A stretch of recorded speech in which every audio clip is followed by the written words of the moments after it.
Dante Alighieri murió en 1321, exiliado de la ciudad que más amó.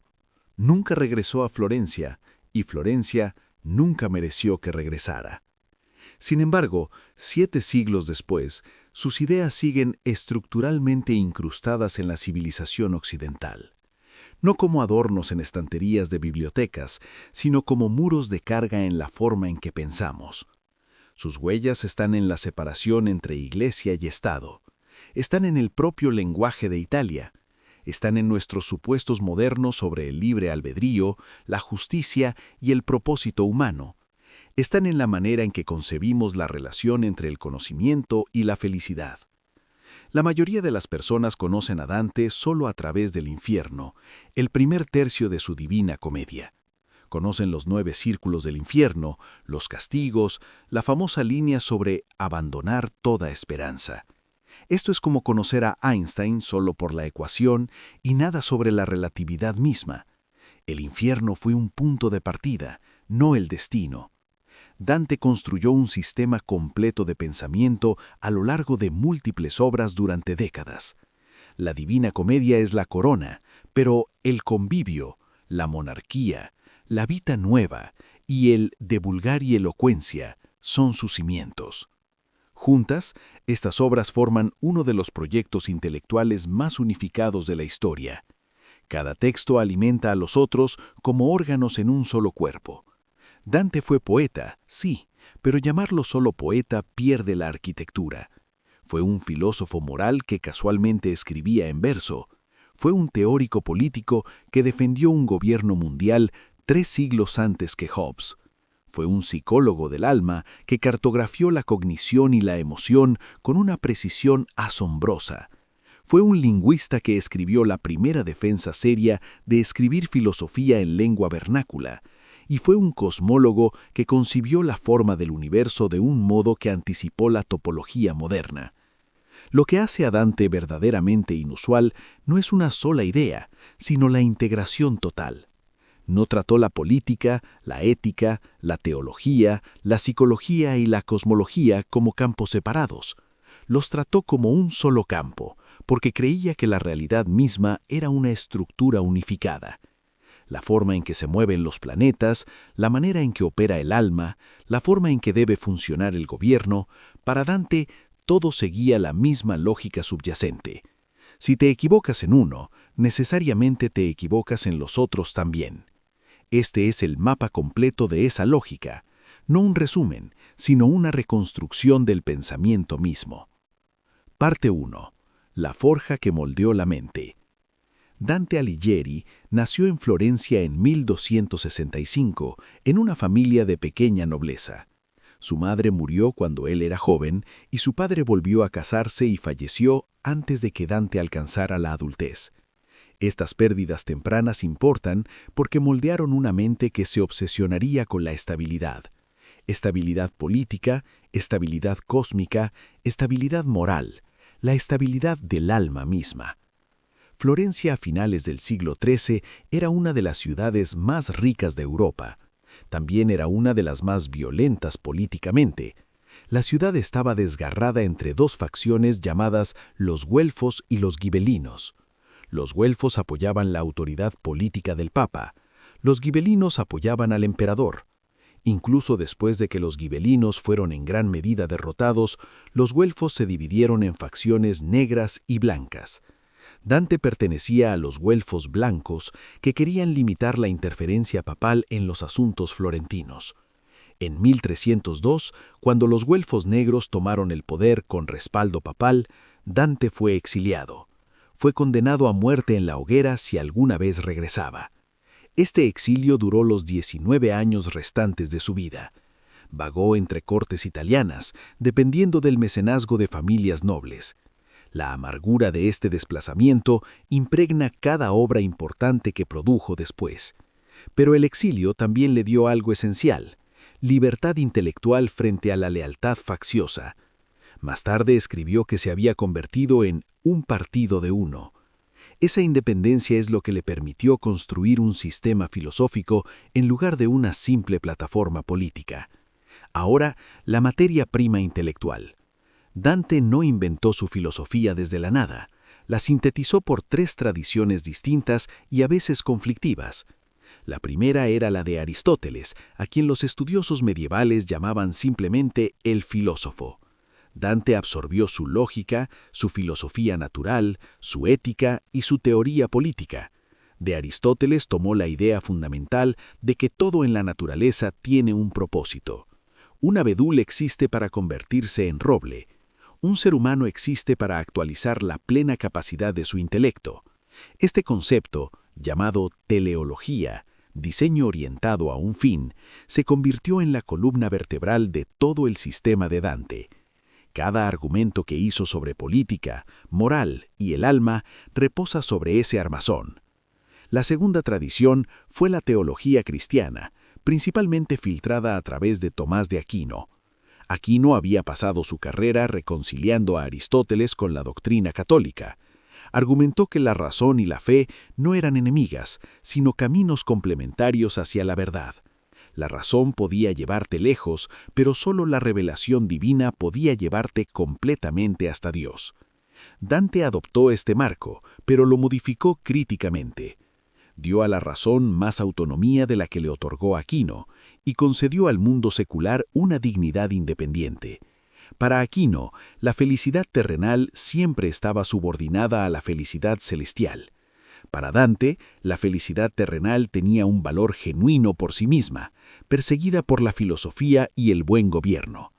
La tercera tradición fue el neoplatonismo, que llegó a Dante por varios canales.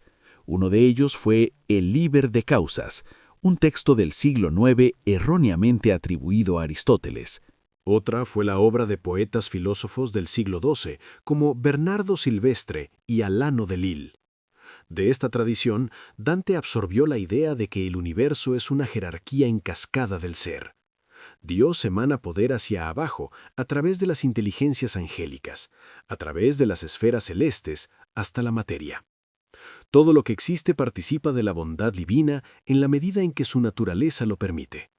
Esto le dio a Dante una arquitectura vertical de la realidad que su formación aristotélica por sí sola no podía proporcionarle. Aristóteles explicaba cómo funcionaban las cosas.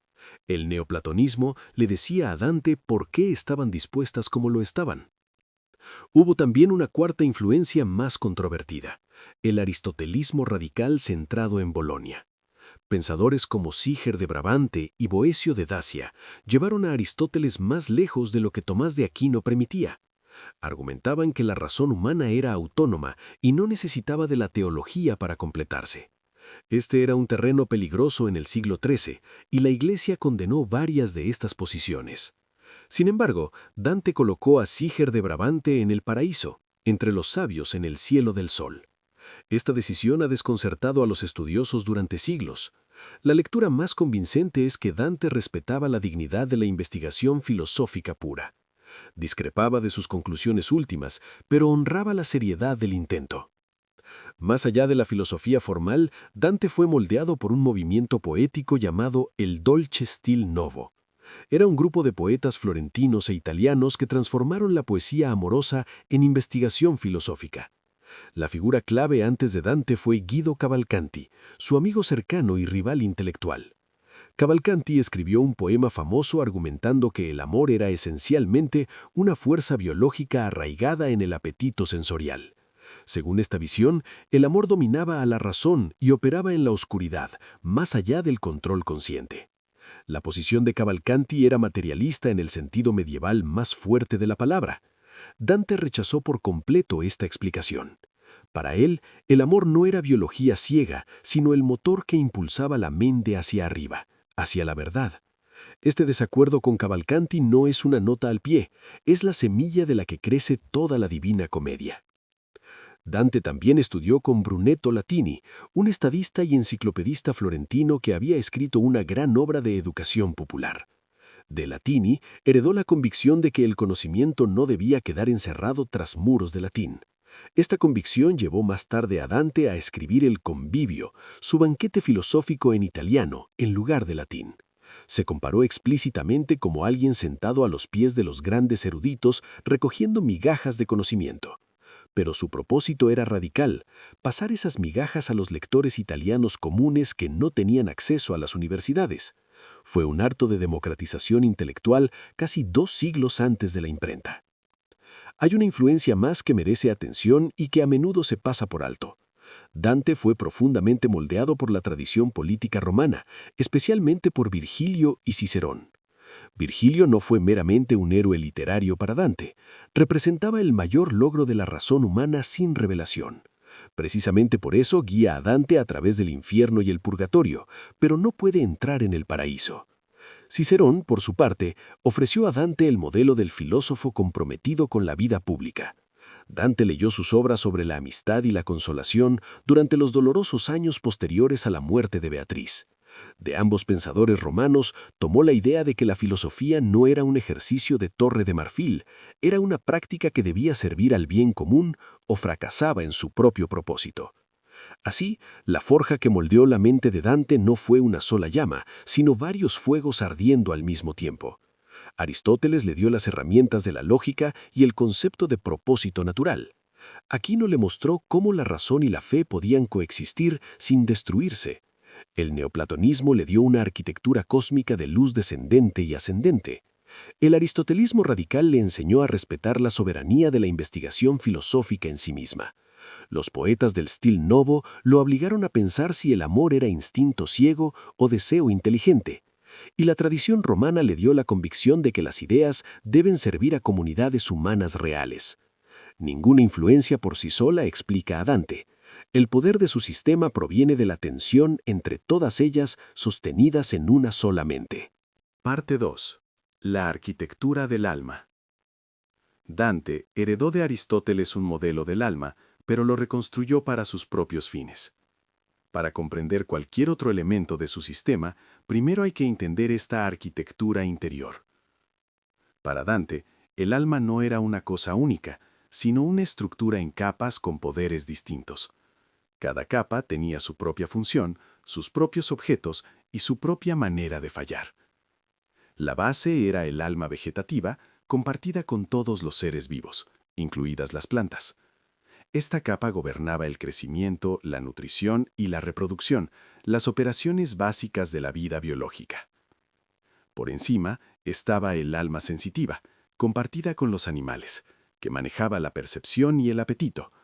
Esta capa recibía información de los 5 sentidos externos y generaba respuestas emocionales a esa información.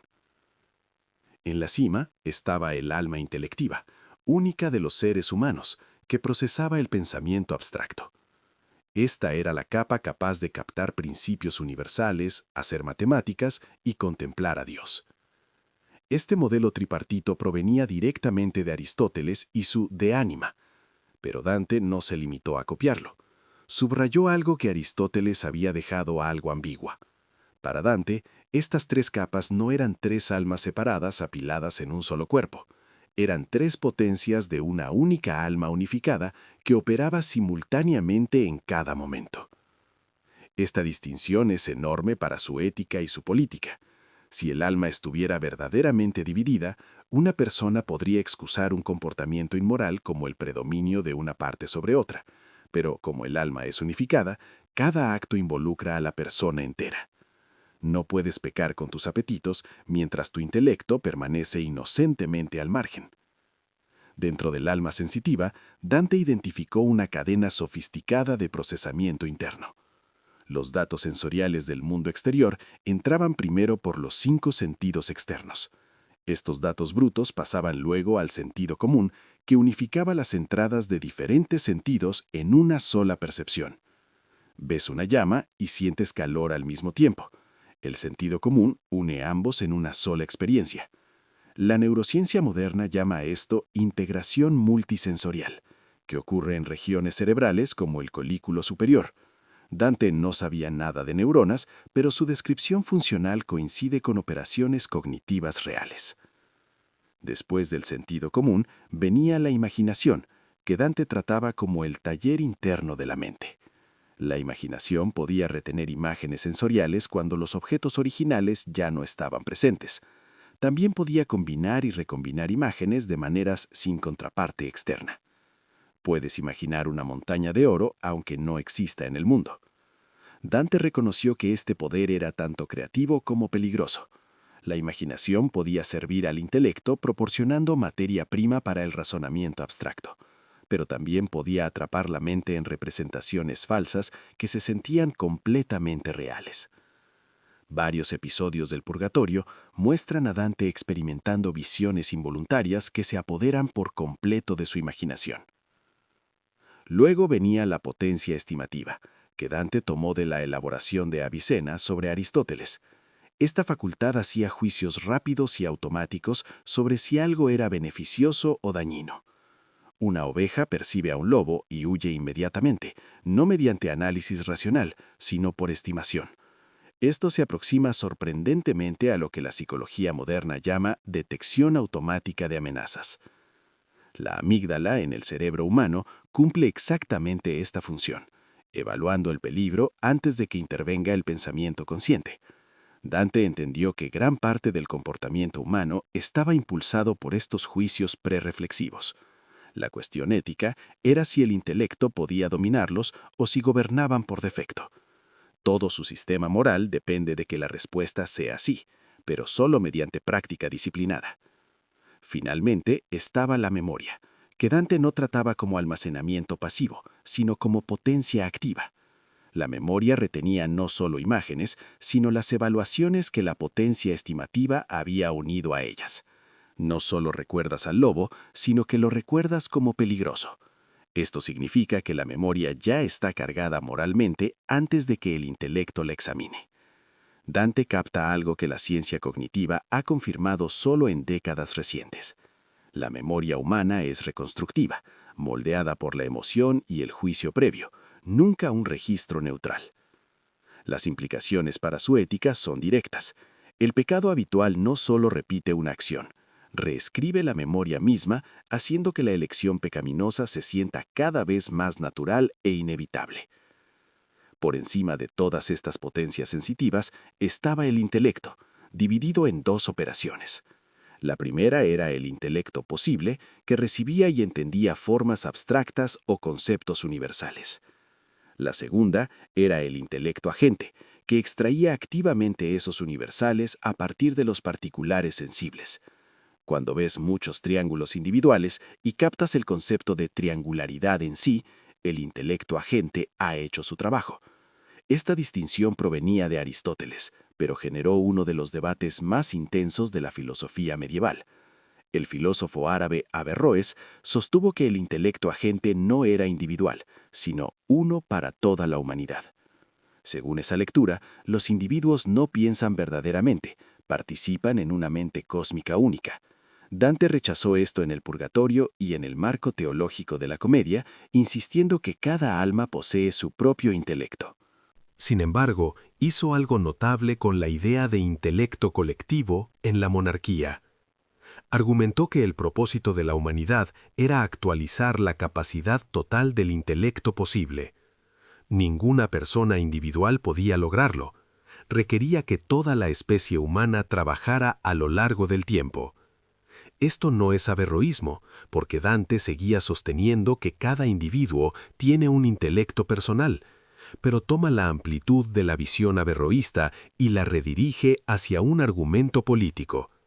La paz universal es necesaria porque solo en paz todos los seres humanos pueden desarrollar simultáneamente su potencial intelectual. La actualización del intelecto de la especie no es una idea mística en manos de Dante, es una exigencia política concreta de las condiciones que hacen posible el pensamiento colectivo. Un elemento más de la arquitectura cognitiva de Dante merece atención especial: el papel de la luz. A lo largo de su sistema, la comprensión se describe consistentemente como una forma de iluminación. No es mera metáfora. Dante toma en serio la analogía entre luz y conocimiento a nivel estructural.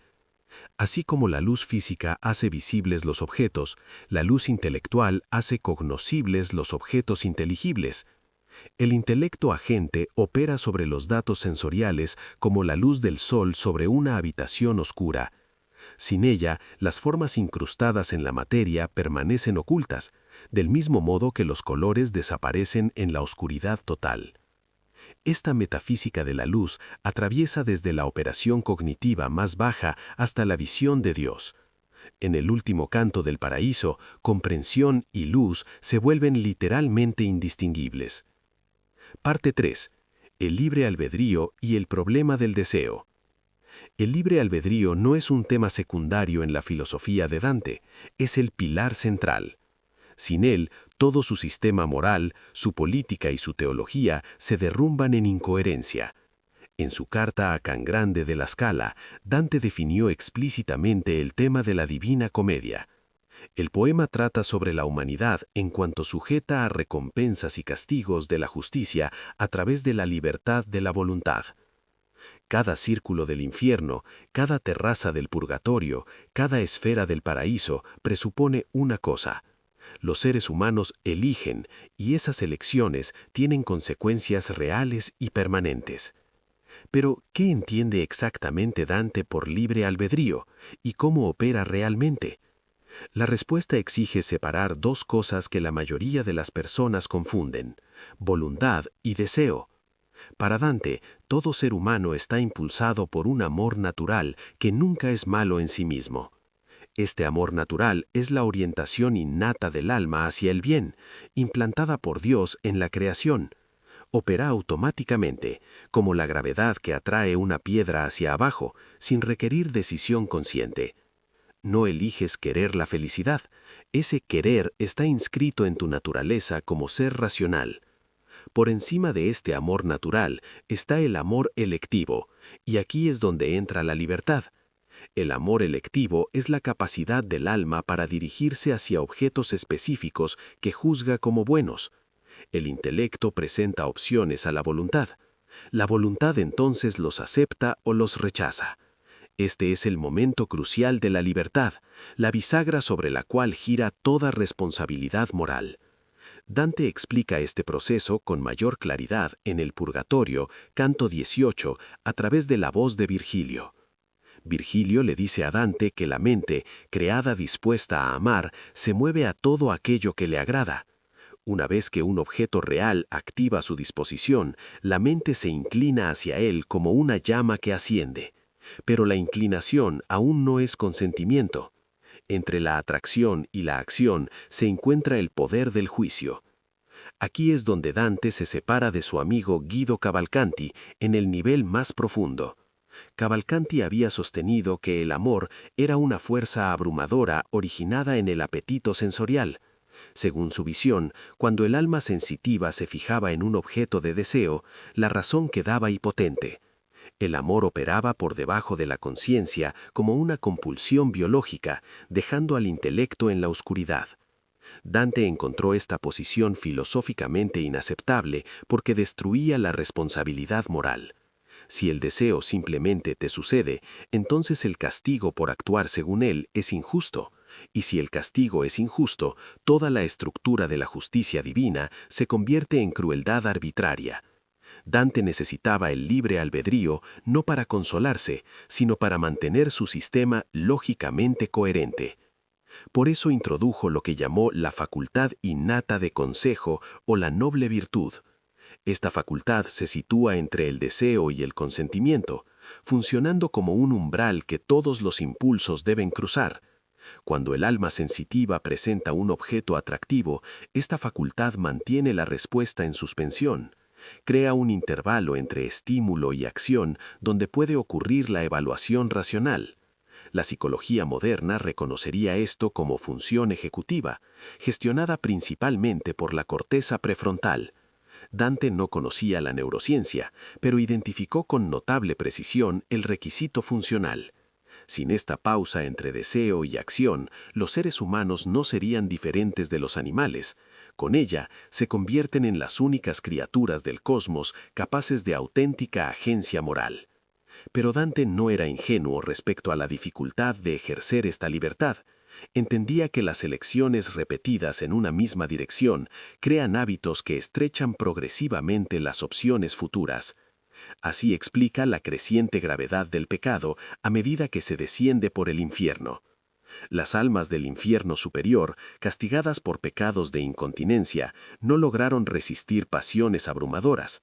Su voluntad era real, pero débil, superada por deseos que no cultivaron deliberadamente. Las almas del infierno inferior cometieron pecados de malicia deliberada, donde el intelecto sirvió activamente a fines perversos. La distinción no es solo moral, sino cognitiva. La incontinencia es un fracaso del control de impulsos. La malicia es una corrupción del propio proceso de razonamiento. Hay una sutileza adicional que la mayoría de los lectores pasa por alto. Dante sostenía que la voluntad nunca puede elegir algo que entienda como puramente malo. La voluntad siempre apunta hacia algún bien percibido, incluso cuando está catastróficamente equivocada acerca de lo que es bueno. El glotón persigue el bien genuino del placer sensorial, pero en un grado desordenado. El tirano persigue el bien genuino del orden, pero mediante una violencia que destruye el orden que afirma servir. Todo pecado en el sistema de Dante es una desviación del amor, no su ausencia.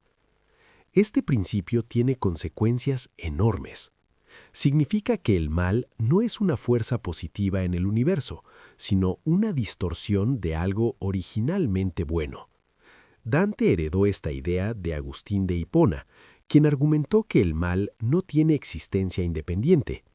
El mal es una privación, un agujero en el tejido del bien, no un hilo propio. Pero Dante fue más allá al darle a esta idea un mecanismo psicológico preciso. El mecanismo es el error en las facultades estimativa e intelectual trabajando juntas. Cuando la potencia estimativa juzga mal el valor de un objeto y el intelecto no corrige ese juicio, la voluntad sigue la evaluación incorrecta y elige lo que parece bueno, pero en realidad es dañino. El pecado es, por tanto, una especie de fracaso cognitivo, no meramente una debilidad del carácter moral. Esto convierte la ética de Dante en una ética genuinamente cognitiva, que vincula el fracaso moral con fallos de percepción y razonamiento. Uno de los aspectos más audaces de su posición es su tratamiento de la relación entre la voluntad y Dios. En el Paraíso, Picarda Donati explica que las almas en el cielo más bajo están completamente satisfechas con su lugar. Sus voluntades están en reposo porque están alineadas con lo que Dios quiere para ellas. Esto suena como eliminación de la libertad, pero Dante insiste en que es su expresión más alta. La verdadera libertad no es la capacidad de elegir cualquier cosa al azar. La verdadera libertad es el estado en el que la voluntad desea perfectamente lo que es genuinamente mejor para ella. Una voluntad esclavizada por apetitos desordenados es menos libre, no más, aunque parezca tener más opciones. Esta idea se alinea con una tradición que va desde Platón y los estoicos hasta pensadores modernos como Harry Frankfurt. Dante reconoció que esta posición plantea una objeción difícil. Si la verdadera libertad significa querer solo lo que es verdaderamente bueno y Dios determina lo que es verdaderamente bueno, ¿significa entonces que la libertad consiste simplemente en aceptar un programa que no ayudaste a diseñar? La respuesta de Dante es que el alma no es forzada al acuerdo, sino que descubre el acuerdo mediante la comprensión. Cuanto más claramente ves la realidad, más naturalmente tu voluntad se conforma a ella. La compulsión proviene de la ignorancia, el consentimiento proviene del conocimiento. Por eso, la educación, la filosofía y el buen gobierno no son lujos en el sistema de Dante, son la infraestructura necesaria de la libertad humana. Parte 4. La anatomía moral. La estructura del infierno en la Divina Comedia no es un catálogo aleatorio de castigos, es un sistema preciso de clasificación moral construido sobre fundamentos aristotélicos y ciceronianos. La mayoría de los lectores tratan al infierno como un espectáculo de horror centrado en tormentos espectaculares, pero los tormentos son síntomas. La lógica subyacente es una teoría rigurosa del fracaso ético. Dante divide el pecado en 3 categorías fundamentales que determinan la arquitectura misma del infierno. La primera es la incontinencia, el fracaso en moderar deseos naturales y legítimos. La segunda es la violencia o bestialidad, el uso de la fuerza para dañar a otros, a uno mismo o a Dios. La tercera es el fraude, el uso deliberado de la razón para engañar y manipular a otros seres humanos. Estas categorías no son agrupaciones arbitrarias, sino que reflejan una corrupción creciente de lo que nos hace humanos. La incontinencia abusa el apetito, la violencia abusa la fuerza, el fraude abusa el intelecto. Dado que el intelecto es la facultad humana más elevada, su mal uso constituye la ofensa moral más grave. Por eso los círculos más profundos del infierno están reservados a los fraudulentos y traidores, no a los asesinos. Dante extrajo esta jerarquía principalmente de la Ética a Nicómaco, libro 7 de Aristóteles. Aristóteles distinguía entre incontinencia, vicio y brutalidad como tres formas de deficiencia moral. La incontinencia era la menos grave, porque la persona sabe lo que es correcto, pero no lo hace. El juicio racional permanece intacto, solo la voluntad es demasiado débil para seguirlo.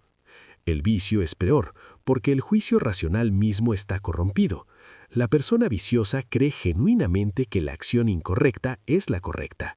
Dante mapeó estas categorías aristotélicas sobre un marco ciceroniano tomado del De Officiis. Cicerón había sostenido que el fraude es más despreciable que la fuerza porque viola la confianza, fundamento de la sociedad. La combinación de Aristóteles y Cicerón produjo el mapa moral único de Dante.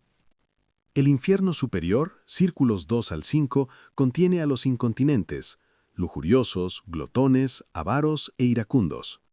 Estos pecadores son castigados, pero Dante a menudo muestra simpatía hacia ellos. Sus almas están estructuralmente intactas, simplemente carecen de disciplina para gobernar sus apetitos. El famoso episodio de Paolo y Francesca en el Círculo 2 lo ilustra perfectamente.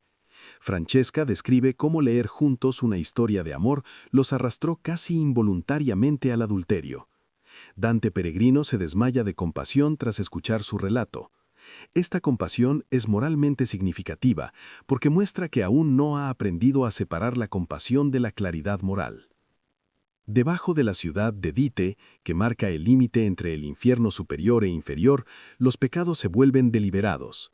El Círculo 6 alberga a los herejes, que usaron el intelecto para negar verdades fundamentales sobre el alma y Dios. El Círculo 7 contiene a los violentos, divididos en 3 anillos según su objetivo: prójimo, uno mismo y Dios. Violencia contra el prójimo es asesinato y guerra. Violencia contra uno mismo es suicidio y autodestrucción. Violencia contra Dios incluye blasfemia, pero también sodomía y usura en el marco específico de Dante. La agrupación de sodomía y usura con blasfemia resulta extraña o prejuiciosa para lectores modernos. Pero la lógica de Dante era precisa.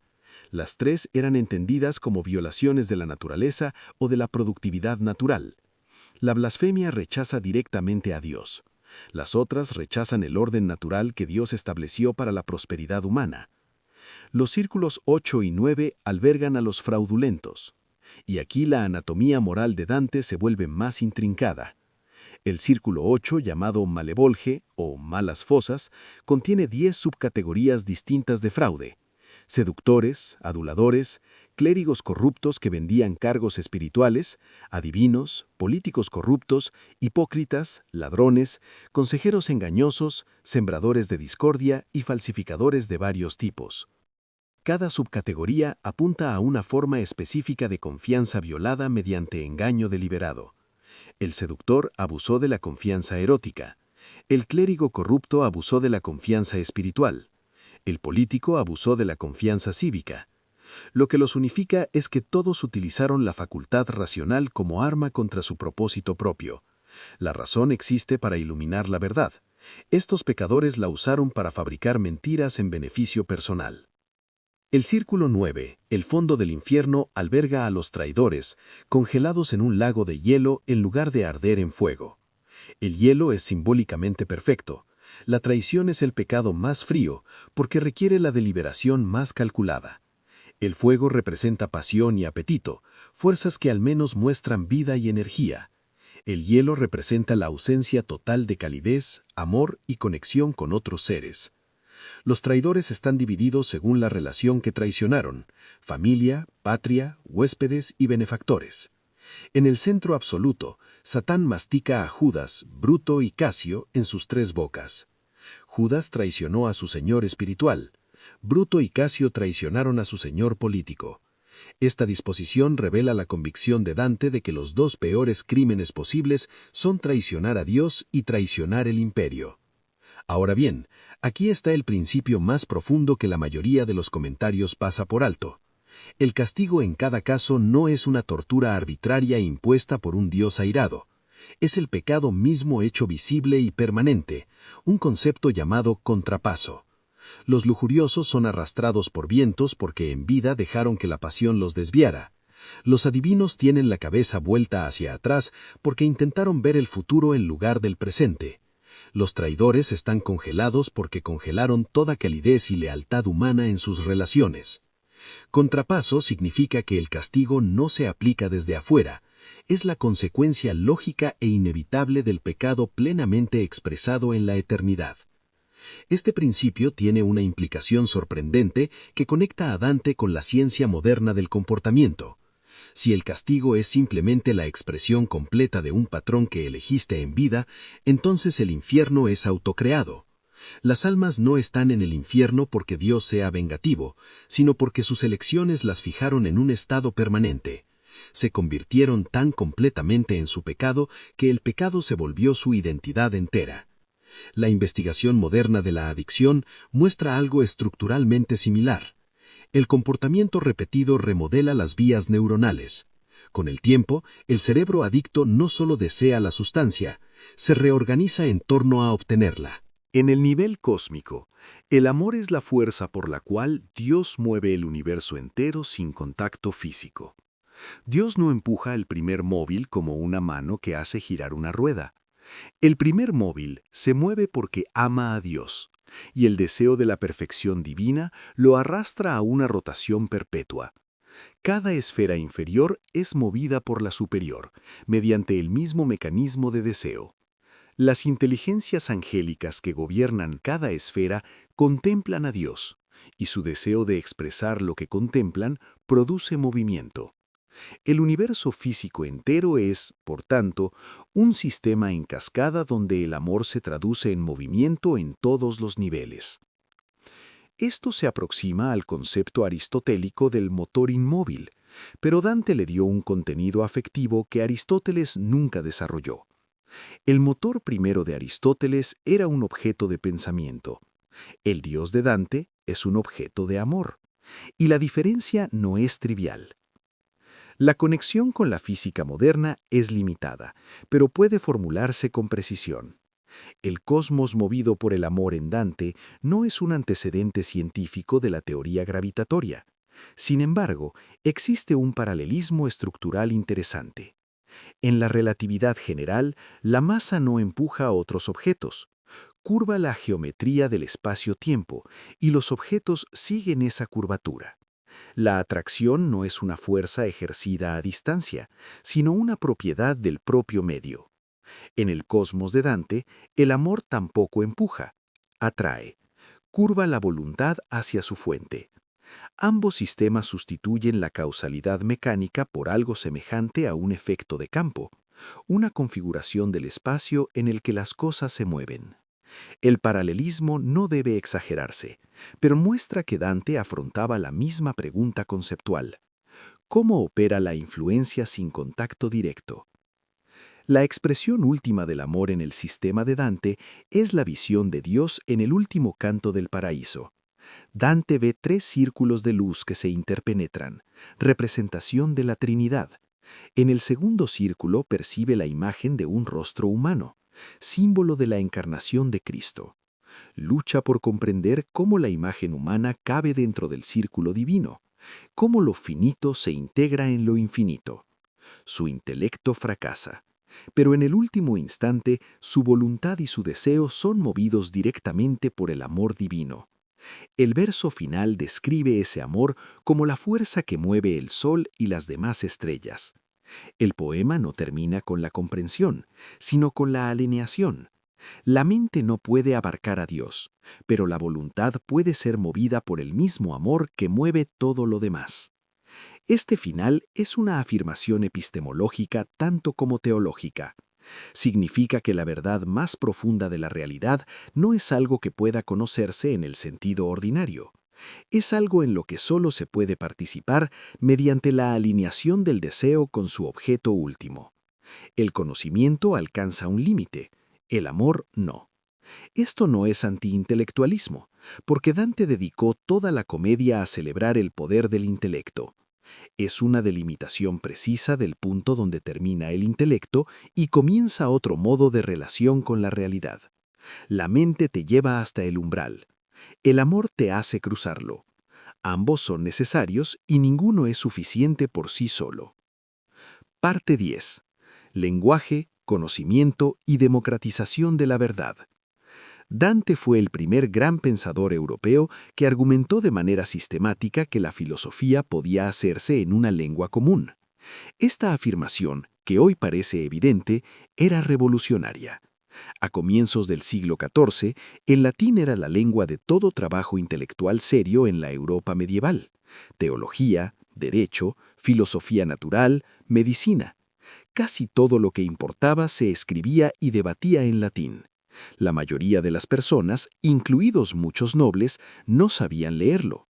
El conocimiento estaba estructuralmente restringido a una élite clerical y académica por el mismo medio en que se expresaba. Dante atacó esta barrera en dos frentes. El primero fue teórico. En De Vulgari Eloquentia, escrito hacia 1303-1305, realizó el primer examen erudito sostenido de las lenguas vernáculas en Europa. Argumentó que la lengua vulgar no era una corrupción inferior del latín, sino una lengua en pleno derecho. De hecho, sostenía que era más natural que el latín, porque toda persona la aprende desde el nacimiento sin instrucción formal. El latín era una lengua artificial, construida por gramáticos para asegurar estabilidad a través del tiempo y del espacio. El vernáculo era la lengua viva de las comunidades humanas más cercana a la expresión natural. Esta inversión de la jerarquía entre latín y lengua vulgar era radical desde el punto de vista lingüístico. Dante no celebraba cualquier uso vulgar, sino que buscaba lo que llamó el vernáculo ilustre, una forma refinada y elevada del italiano apta para el trabajo intelectual más alto. No pertenecía a ninguna ciudad en particular, ni florentina, ni napolitana, ni siciliana, aunque tomaba elementos de todas. Dante la comparaba con un perfume presente en todas partes, pero poseído por ninguna en exclusiva. Era lo mejor de los dialectos italianos, destilado en un medio digno de la poesía y la filosofía. Este concepto constituye el plano teórico de lo que tarde sería el italiano literario estándar. Dante no solo escribió en italiano, ayudó a inventar la forma en que el italiano podía convertirse en lengua de alta cultura. El segundo frente fue práctico. El Convivio, su banquete filosófico inconcluso, fue escrito deliberadamente en italiano. En el primer libro explicó con gran cuidado sus razones. El latín habría limitado el alcance de los comentarios a un público de eruditos, pero los poemas estaban en italiano y el público que necesitaba formación filosófica era el laicado italoparlante. Dante se describía a sí mismo sentado a los pies de los grandes pensadores, recogiendo lo que caía de su mesa para redistribuir esas migajas intelectuales a quienes estaban excluidos del banquete latino por circunstancia, no por incapacidad. No era falsa modestia, sino un acto político de redistribución del conocimiento.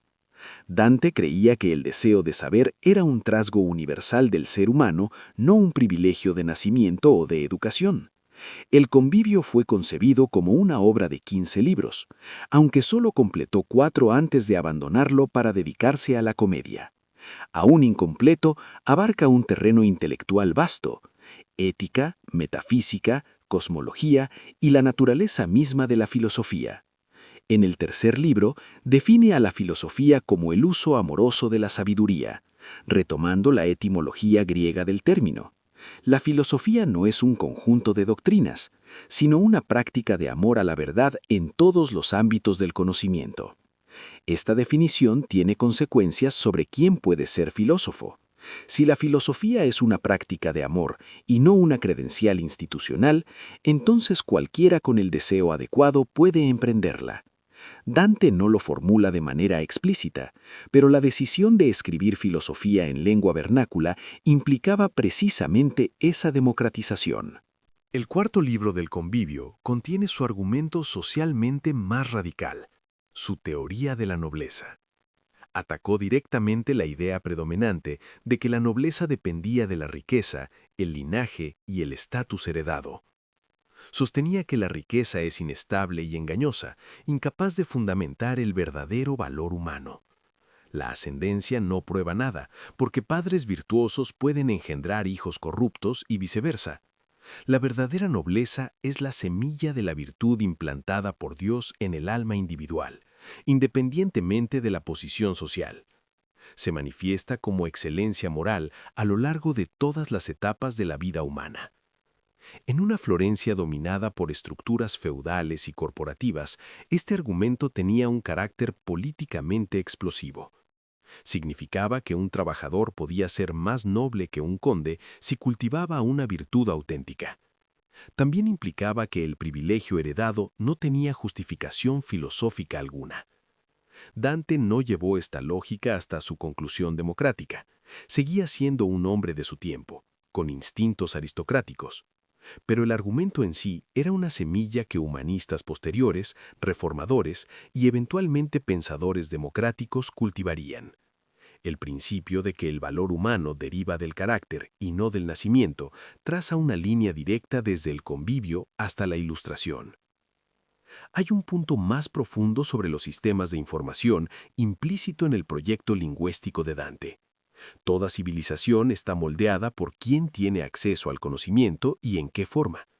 Cuando el saber está encerrado en una lengua especializada, accesible solo a élites formadas, el poder se concentra en la cima. Cuando el conocimiento circula en lenguas que la gente común habla, el poder se distribuye con mayor amplitud. La Reforma Protestante, que tradujo la Biblia a las lenguas vernáculas, operó según el mismo principio 2 siglos después. La imprenta, la biblioteca pública, el Internet de acceso abierto, todos son extensiones de esa misma lógica. Dante no causó estos desarrollos posteriores, pero articuló su fundamento filosófico antes de que existieran. Comprendió que la lengua en la que piensas determina los pensamientos que puedes tener y compartir. Su decisión de escribir la comedia en italiano y no en latín fue la realización última de esta filosofía. Tomó la obra más compleja, ambiciosa e intelectualmente densa de su vida y la entregó al pueblo en su propia lengua. No fue una simplificación. La comedia es más difícil que la mayoría de los textos escolásticos en latín. Fue una afirmación de que profundidad y accesibilidad no son opuestas, sino que pueden alcanzarse simultáneamente. El resultado fue que la comedia se convirtió en el texto fundacional de la cultura literaria italiana. Estandarizó el dialecto toscano como base de lo que llegaría a ser la lengua nacional italiana. Petrarca, Boccaccio y todo escritor italiano posterior trabajaron en el espacio lingüístico que Dante creó.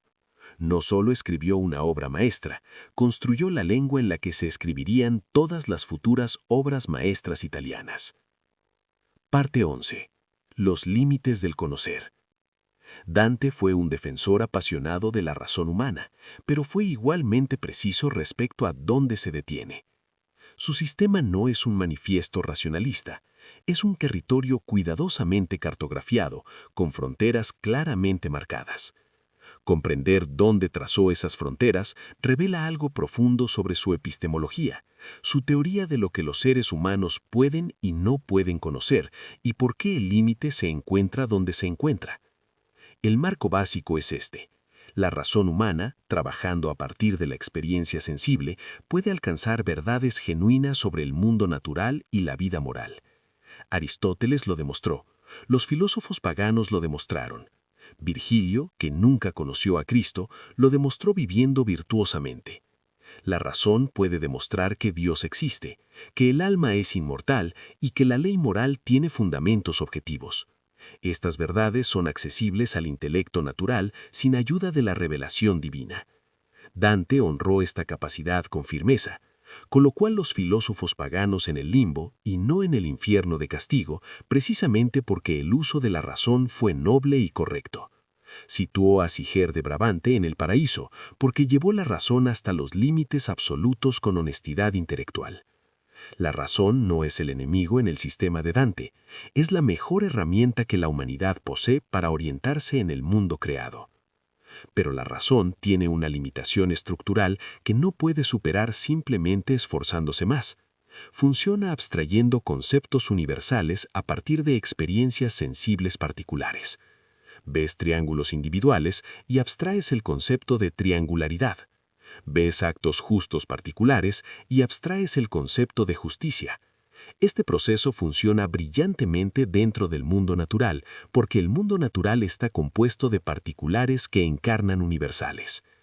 El problema surge cuando la razón se dirige hacia Dios, que no es un caso particular de nada. Dios no es un ser entre otros, sino más bien la fuente misma del ser. Las herramientas que sirven para comprender las cosas creadas, la abstracción a partir de datos sensibles, no pueden captar la fuente no creada. La razón se aproxima a Dios de manera asintótica, se acerca cada vez más sin llegar a alcanzarlo. Dante dramatizó este límite mediante el diseño estructural de la comedia.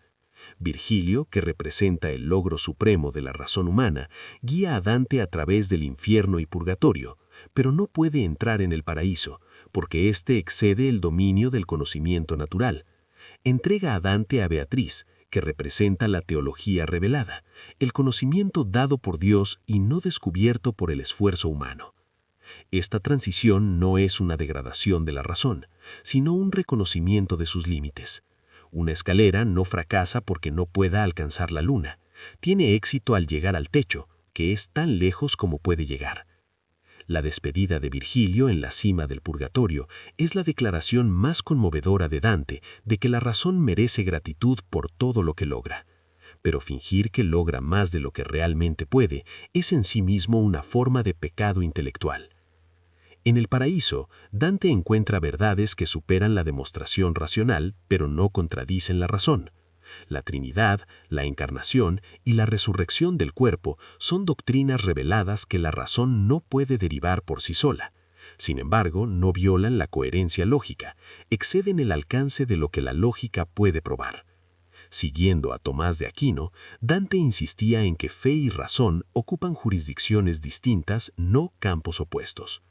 Una verdad de fe no puede ser probada por la razón, pero tampoco puede ser refutada por ella si proviene genuinamente de Dios.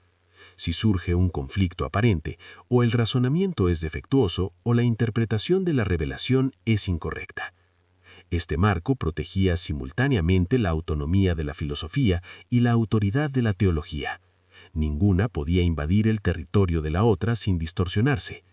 Pero Dante fue más allá de Tomás de Aquino en los últimos cantos del paraíso, adentrándose en un terreno cercano a la teología negativa.